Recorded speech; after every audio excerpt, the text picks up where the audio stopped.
En Algérie, il y a deux langues nationales. C'est la langue berbère pour la communauté berbère-bérophone qui doit être officielle et qui doit être reconnue comme telle dans les faits. Et chez les arabophones, c'est la langue arabe parlée du pays. Qu'ils me permettent de dire, en m'emportant peut-être à bas la langue arabe classique, qui n'est pas notre langue nationale, qui est une langue aristocratique, qui est une langue ségrégationniste, une langue antipopulaire. Et vive les langues nationales, vive la langue berbère et vive l'arabe algérien. Nous ne devons faire aucune différence dans notre politique nationale entre l'élément berbérophone et l'élément arabophone. Nous devons travailler pour l'unité, pour la fraternité, pour le triomphe de l'Algérie algérienne, pour le triomphe de l'Afrique du nord-africaine, pour le triomphe de Tamsra. Et elle s'imposera historiquement, qu'on le veuille ou non. Si nous sommes berbères, je n'ai aucune raison de me dire arabe. Je suis qui je suis. Est-ce qu'on a vu des représentants français, du gouvernement français, ou tous ces qui les représentent, se dire nous sommes des Allemands? Ouais, ça ne peut pas se faire. Est-ce que les Allemands se disent être des Français? Ça ne peut pas se faire. Il faut vraiment avoir une pensée vraiment bien basse de ses origines pour les renier et se faire passer pour des Arabes. L'Algérie n'est ni française, ni arabe. Se réclamer de l'arabité, c'est de la trahison. Cela ne veut pas dire que nous devons brutalement rompre avec les Arabes. Nous n'avons aucune raison de rompre avec les Arabes. Ce n'est pas parce que nous aurons cessé d'être arabes que nous rompons avec eux. Au contraire, je suis avec les rapports les meilleurs avec les pays arabes. Les meilleurs rapports possibles. Le prix qu'a eu Kamel Daoud récemment. Que voulez-vous que je vous dise? Je n'ai pas lu son œuvre.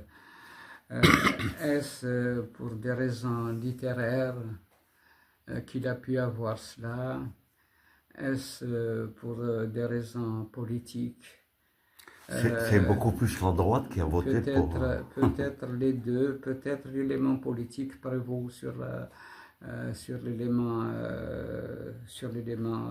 littéraire.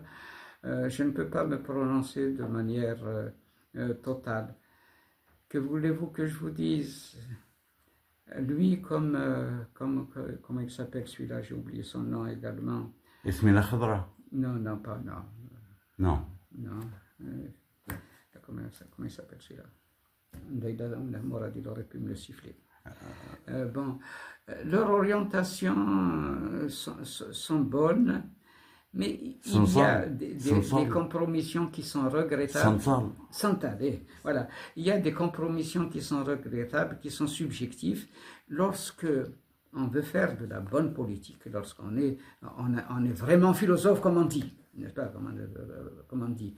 Et lorsque on a accédé à un niveau, on transcende toutes ces questions-là. On transcende toutes ces questions-là. On évite d'être trop subjectif. Il faut être objectif et regarder les choses telles qu'elles sont. Or, j'ai des doutes sur l'objectivité et de Saint-Salle. Et c'est dommage parce qu'ils ont des qualités qui sont incontestables. Des qualités qui sont incontestables. Vous savez, la religion, il faut savoir se définir par rapport à la religion. Là, je sais bien ce que vous en pensez. Il ne faut pas oublier qu'elle vienne du ciel ou qu'elle s'élève de la terre. La religion, lorsqu'elle naît, c'est qu'elle répond à une situation déterminée de l'évolution d'une société, là où elle est née. Je le considère comme une catastrophe. Hein. Je ne peux pas supporter ça. Même sa vue, je ne peux pas la supporter. Je vais jusqu'à me dire que pour que cet homme soit arrivé à représenter l'Amérique, il faut croire que les Américains sont plus arriérés que les Algériens, et de beaucoup. S'il est représentatif de la société américaine, il faut croire que les Américains, en bonne partie, sont des arriérés. Ils sont encore dans l'Antiquité, dans le Moyen-Âge. Les Chaouis. Actuellement, ils peuvent jouer un grand rôle. Pas les Kabyles, malheureusement, qui sont isolés. Ils peuvent jouer un grand rôle. Si les Chaouis prennent conscience, berbérophones et arabophones confondus, si les Chaouis s'unissent aux Kabyles, berbérophones et arabophones confondus, si la prise de conscience s'affirme, comme je le fais, comme je le dis en tout cas, à travers toutes les masses populaires, qu'elles soient berbérophones et arabophones, nos idées finiront par s'imposer au pouvoir, et le pouvoir maintenant en tient compte, et plus on ira, plus il sera obligé d'en tenir compte. L'essentiel, c'est de travailler les masses. C'est d'unir les éléments berbérophones pour qu'ils n'en fassent qu'un. C'est travailler à la fraternité des éléments berbérophones et des éléments arabophones. C'est travailler à leur éveil dans le sens de l'algérianité et de la berbérité. C'est de travailler dans le sens pas simplement de l'Algérie, mais dans le sens de l'Afrique du Nord entière, dans le sens de Tamsra.